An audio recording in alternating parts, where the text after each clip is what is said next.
So this is my wife Sherry. இது என்னுடைய மனைவி Shirley. We've been married for 52 years. நாங்கள் 52 வருடமாக திருமண வாழ்க்கையில் ஈடுபட்டிருக்கிறோம். And we're only 60 years old. நாங்கள் ஆனால் 60 years old. It's a joke. Okay. So ஆனா அவங்களுக்கு வயசு 60 தான். Amen. Amen. So I want my wife to greet you today. அவங்க சில வாழ்த்து செய்திகளை உங்களுக்கு அறிவிக்கும்படி கேட்கிறேன். Good morning everyone. எல்லாருக்கும் என்னுடைய காலை வணக்கம். All of my beautiful sisters here. எங்க அமர்ந்திருக்கிற அழகான பெண்களுக்கு and இங்க உட்கார்ந்திருக்கிற பெண்களுக்கு I just want to take a second to look at your pretty faces. உங்களுடைய அழகான முகத்தை பார்க்க நான் வந்திருக்கிறேன்.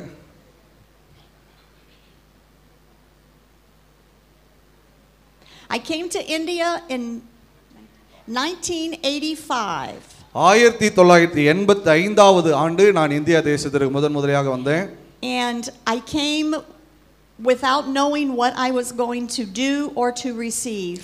இங்க நான் எதற்காக வருகிறேன், நான் என்ன செய்ய போறேன், என்ன பெற்றுக்கொள்ள போகிறேன் என்பதை எதுவும் தெரியாமல் நான் வந்தேன். I was afraid. எனக்கு பெரிய பயம் இருந்துச்சு. I was away from my family. நான் முதலாக குடும்பத்தை விட்டு பிரிஞ்சு இருந்தேன். I had to learn a new culture. ஒரு புதிய பாரம்பரிய முறைகளை நான் கற்றுக்கொள்ள வேண்டும். I had 3 young children. எனக்கு அப்போ 3 சின்ன பிள்ளைங்க இருந்தாங்க. Ages 2. அவங்களுக்கு 2 வயசு, Ages 5. ஒருத்தருக்கு 5 வயது, and age 6. இன்னொருத்தங்களுக்கு 6 வயசு. But I did not know that my heart was going to grow so much. ஆனால் என்னுடைய இருதயம் இந்திய தேசத்திற்காக அதிகமாய் பிரயாசிக்க போகிறது என்பதை அப்பொழுது நான் அறியாதிருந்தேன். I did not know that India would become such a huge part of my heart. ஆனால் இந்திய தேசம் என்னுடைய இருதயத்திற்கு மிகவும் பிரியமான மிகவும் முக்கியமான ஒரு பகுதியாய் மாறும் என்பதை எனக்கு அப்போ தெரியாது. That her people would become so close to me. அந்த இங்க இந்திய தேசத்தில் இருக்கிற ஜனங்கள் எனக்கு மிகவும் பிரியமானவர்களாய் மாறுவார்கள் என்பது அப்போ எனக்கு தெரியாது. But you truly have. ஆனால் இப்பொழுது உண்மையாகவே அதுதான் என் வாழ்க்கையாய் இருக்கிறது. You have truly become a big part of my heart. இப்போ நான் சொல்ல முடியும், இந்திய தேசத்தில் இருக்கிற எல்லா ஜனங்களும் என் இருதயத்திற்கு மிகவும் முக்கியமும் பிரியமானவர்களாய் இருக்கிறார்கள். I want to thank Pastor Muthu for all of the kind words. Amen. Pastor முத்துக்கு அவர்கள் பேசின அருமையான வார்த்தைகளுக்காக நான் நன்றி சொல்றேன். But I want to tell you this. ஆனா உங்ககிட்ட நான் ஒரு விஷயத்தை சொல்ல விரும்புறேன். We are not the hope of India. We are not the hope of India. நாங்கள் இந்தியாவினுடைய நம்பிக்கை அல்ல. You are the hope of India. நீங்களே இந்தியாவினுடைய நம்பிக்கையாய் இருக்கிறீர்கள். We are only here to help you. நாங்கள் இங்கே உங்களுக்கு உதவி செய்ய மட்டும் தான் வந்திருக்கிறோம். We are only here to help you reach your neighbor.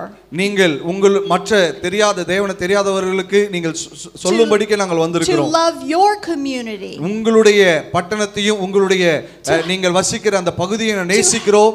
To help the hurting that are living next door to you. நீங்கள் ஒருவரை ஒருவர் அதிகமாய் நேசிக்க வேண்டும். And to present the gospel to your country. நீங்கள் உங்களுடைய தேசத்திற்கு சுவிசேஷத்தை அறிவிக்கிறவர்களாய் இருக்க வேண்டும். I'm so proud of you. நாங்க உங்களை குறித்து ரொம்ப சந்தோஷப்படுறோம். And I want to say that I'm so happy for what you are doing. ஆனால் நீங்கள் செய்கிற ஊழியத்திற்காக நீங்கள் செய்கிற எல்லா காரியங்களுக்காக நான் ரொம்ப சந்தோஷப்படுறேன். அதற்காக ஆண்டவருக்கு நன்றி சொல்றேன். Many of you give what you don't even have. நீங்கள் உங்களிடத்தில் இல்லாத अनेक சூழ்நிலைகளை நீங்கள் கொடுத்திருக்கிறீர்கள். Many of you love people that you don't have love for. நீங்கள் நேசிக்க கூடாதவர்களையும் अनेक நேரத்தில் நேசித்திருக்கிறீர்கள். But you love your savior. ஏனென்றால் நீங்கள் உங்களுடைய இரட்சகரை நீங்கள் சேவிக்கிறபடியினால. And you give from your heart. அதனால உங்களுடைய இருதயத்திலிருந்து நீங்க கொடுக்கவும் செய்றீங்க. And isn't that what God asks of all of us? இதை தான் தேவன் நம்மிடத்திலிருந்து எதிர்பார்க்கிறார். To not just live this life for us. இது நமக்காக வாழ்வதற்கென்று அல்ல, but to live it for this world. இந்த உலகத்திற்காக தேவனுக்காக வாழும்படிக்கு ஆமென் கர்த்தர் நம்மிடத்தில் எதிர்பார்க்கிறார். To love someone else. நாம் பிறரை நேசிக்கும்படியே கர்த்தர் விரும்புகிறார். I'm still trying to learn that. நான் இன்னும் அதை கற்றுக்கொண்டிருக்கிறேன், நான் கற்றுக்கொள்ளவும் விரும்புகிறேன். And sometimes I fail. சில நேரங்களில் நான் அந்த காரியத்தை கைக்கொள்ளுவதில் தோற்றும் போயிருக்கிறேன். Sometimes my heart convicts me. சில நேரங்களில் என்னுடைய இருதயம் அதை எனக்கு காண்பிக்கிறது. And I have to repent. அந்த சூழ்நிலையில நான் தேவனுடைய கரத்தில் நான் ஒப்பு கொடுத்து நான் அதை அறிக்கை செய்கிறேன். But I'm still growing. நான் ஆனாலும் தொடர்ந்து அந்த காரியத்தில் ஜெயம் எடுக்கிறேன். கர்த்தர் என்னை அதில் வளர்த்து கொண்டும் இருக்கிறார். Just like you. உங்களை மாதிரியே. One day we'll all join together in heaven. நாம் ஒரு நாள் எல்லாரும் பரலோகத்துல சேர்க்கப்படுவோம். We'll see our family that has gone on before us. நம்மை விட்டு சென்ற நம்முடைய குடும்பங்களை நாம் அங்க சந்திப்போம். I hope you see your next door neighbor there with you. ஆனால் அந்த பரலோகத்துல நாம் ஒருவரை ஒருவர் சந்திக்கும் பொழுது உங்க பக்கத்து வீட்ல இருக்கிறவங்களே நீங்க அங்க பரலோகத்துல சந்திப்பீர்கள் என்று நான் விசுவாசிக்கிறேன். I hope you see the people that you work with. நீங்கள் உங்க கூட வேலை செய்றவங்களே நீங்க பரலோகத்துக்கு சந்திப்பீங்க, அவங்களே கூட கொண்டு வருவீங்க என்பதை நான் நம்புகிறேன். I hope you see the people that walked past your house. உங்களுடைய வீட்டை கடந்து சென்ற அநேகரையும் நீங்க பரலோகத்துக்கு கூட்டிட்டு வருவீங்க நான் நம்புறேன். And I hope that your reward is great. ஆமென். உங்களுடைய வெகுமதி பரலோகத்துல மிகுதியாய் இருக்கிறது. Amen. Amen. Amen. I would just like to say we have a lot more sisters than we do brothers. நான் ஒரு காரியத்தை பார்க்கிறேன், இங்க अनेक பெண்கள் இருக்காங்க, ஆண்களை விட பெண்கள் அதிகமா இருக்காங்க. நல்ல கரங்களை உயர்த்தி காட்டுங்க. God bless you from my heart.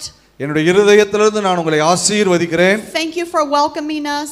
எங்களை நீங்கள் அன்போடு வரவேற்றதற்காக நன்றி சொல்றோம்.